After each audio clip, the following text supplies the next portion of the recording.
Traveling tips. How to maintain your long-distance relationship and friendships.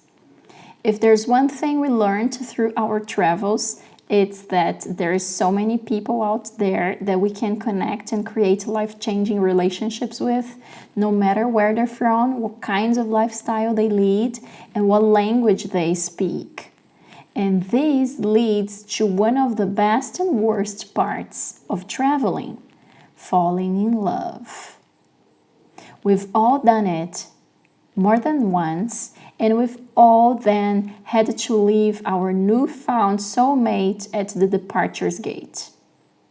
And we're not just talking about romantic relationships, we're talking about friendships too. The sort that you might never have the chance to make again. But we all know from personal experience that it's not goodbye, but see you soon. Now that we're all being kept apart from our loved ones by a pandemic, we know you're gonna need some little tips to help the process and to keep your long-distance relationships alive until we get to meet again in person. That little thing called the internet. Okay, this one is obvious. Skype, Facebook, WhatsApp, Instagram, Zoom, you've got them all, right? Right. So use them. It's funny how many people find it hard to keep in touch with all this access to communication. We find if you get in a routine of chatting to your better half or close friends from a distance, it all becomes easier. For example, arrange a Skype chat every Wednesday at a certain time and commit to it. This also gives us a bit of a routine among our disrupted daily life, which is a fantastic bonus. How about first thing in the morning, put 10 minutes aside to WhatsApp the important people in your life to say, hey, sometimes all anybody needs is a little message. It's okay to be sad. Okay, so here's the truth. Sometimes later suck, like really suck. And the only way to make it better is to actually meet the person you're missing and give them a giant hug. It's okay to be sad, but don't let that put you off. That doesn't mean it's time to break off the relationship. The likelihood is you would still be upset at points even if that person was right by your side every day. All relationships are full of ups and downs, precisely because a lot of people around the world are also on the same boat. Let's all try to be kind and support each other as we ride through the downs together. Instead of focusing on the half empty, use your time apart to do something great, so when you get to meet again, you'll have something positive to bring to the table. Be slow to judge. An inevitable thing that happens as humans when we are away from those we love is uncertainty, which can often escalate to full-blown jealousy.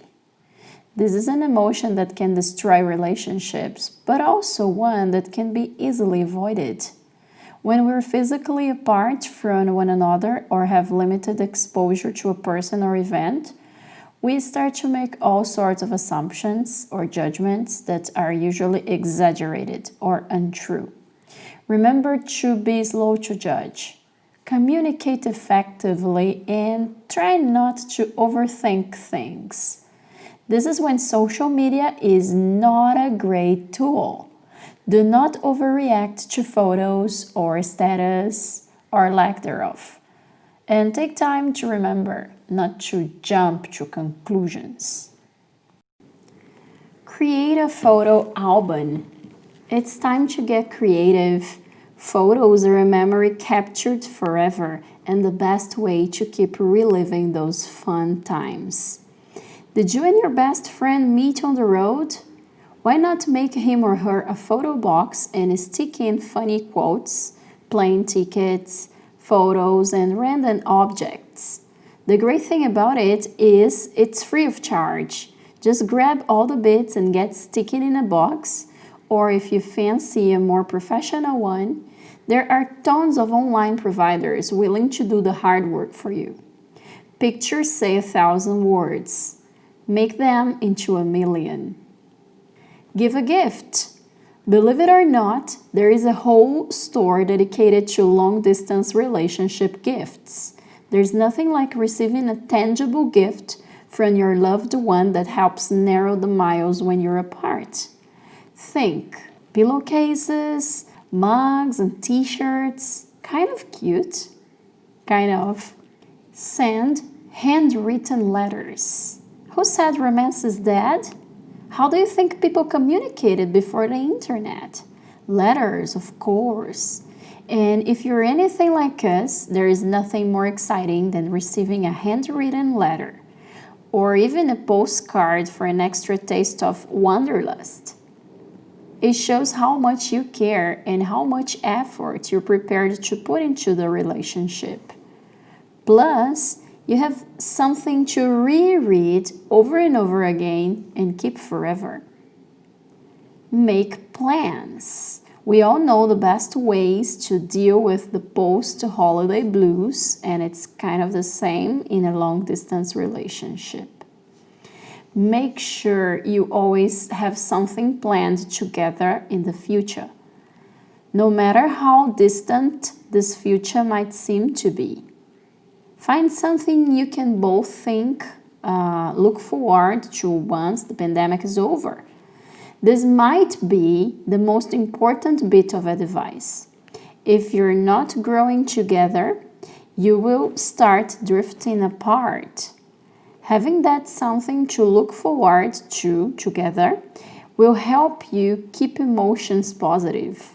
It doesn't have to be huge. It can be something as little as looking for flights together, creating a Pinterest board on places you want to go, wanderlusting over the workaway host list, or looking into jobs abroad.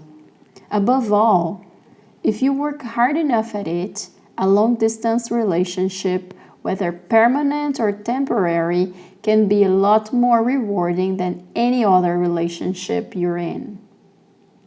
Distance means so little when someone means so much.